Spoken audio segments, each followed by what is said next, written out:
My son was diagnosed with leukemia in 99.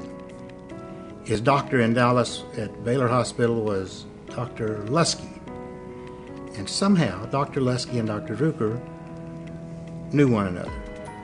My dad and I flew up here and met with Dr. Drucker. And it was early on in the clinical trials of Gleevec.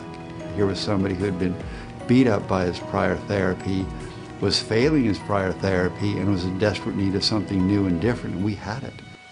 It's absolutely amazing to see a patient like Kelly. He's thriving, and he is married, has a 3-year-old child. And this is what an incredible reward to see somebody like this 10 years out, doing well, and because of the work we've done here at the OHSU Knight Cancer Institute.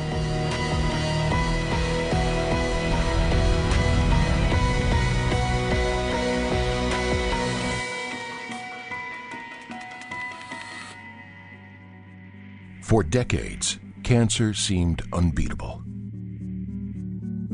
With the mapping of the human genome in 2000, a new era of cancer medicine was born. Researchers began to target cancer's genetic and molecular causes. A revolution had begun. And it started here, at Oregon Health and Science University, in what is today known as the Knight Cancer Institute. I've never felt better. I mean, everything's stopped. My levels started going down dramatically. I got into remission for the first time, which I'd never been in remission before. My son's still alive, 10 years ago. And he would have been dead by now, a long time. After Kelly's miraculous response to Gleevec, John was diagnosed with prostate cancer.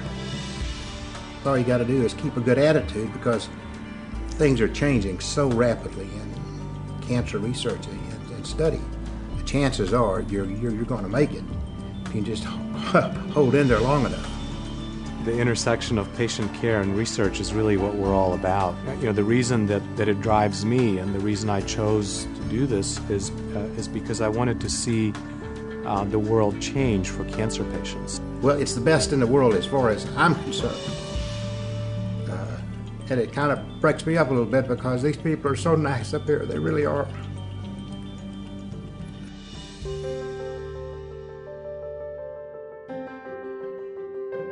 I'm not a smoker.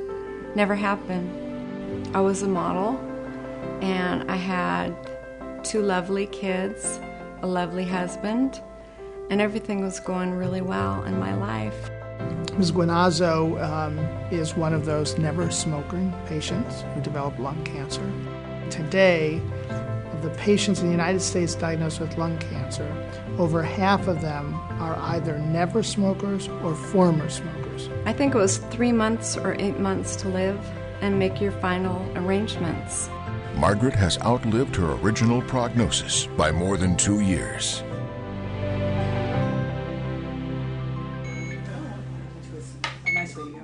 Gwyneth Gamble Booth has been an active member of the philanthropic and nonprofit communities in Portland for many years.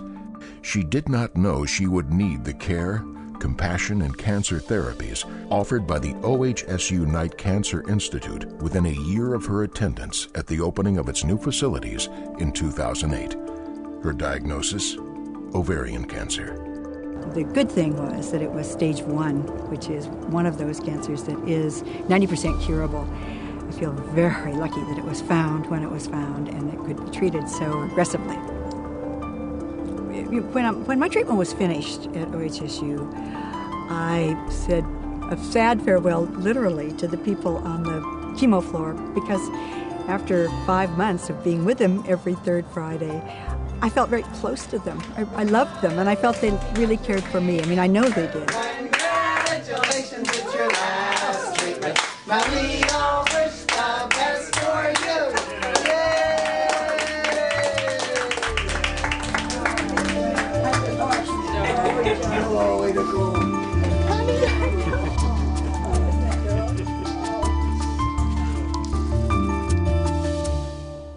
The support from Phil and Penny Knight is really transforming, and I think sends a message to the world that investing in the Knight Cancer Institute is a good idea. As a director of the OHSU Knight Cancer Institute, I want to make sure that even though we have far better therapies to offer today than we did 25 years ago, that every single patient feels like a person, has compassionate care, but also has the best outcome. That's one of the major goals here, is to conduct cutting-edge clinical research with the goal of finding those the next Gleevec and a Gleevec for lung cancer and other malignancies as well.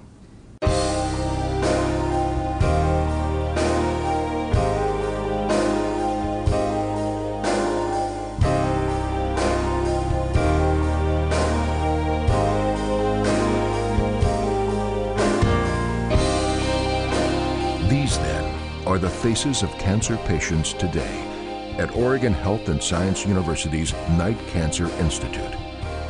The Institute has changed the face of cancer research and care, but there is much more to do. Now is the time to finish the job.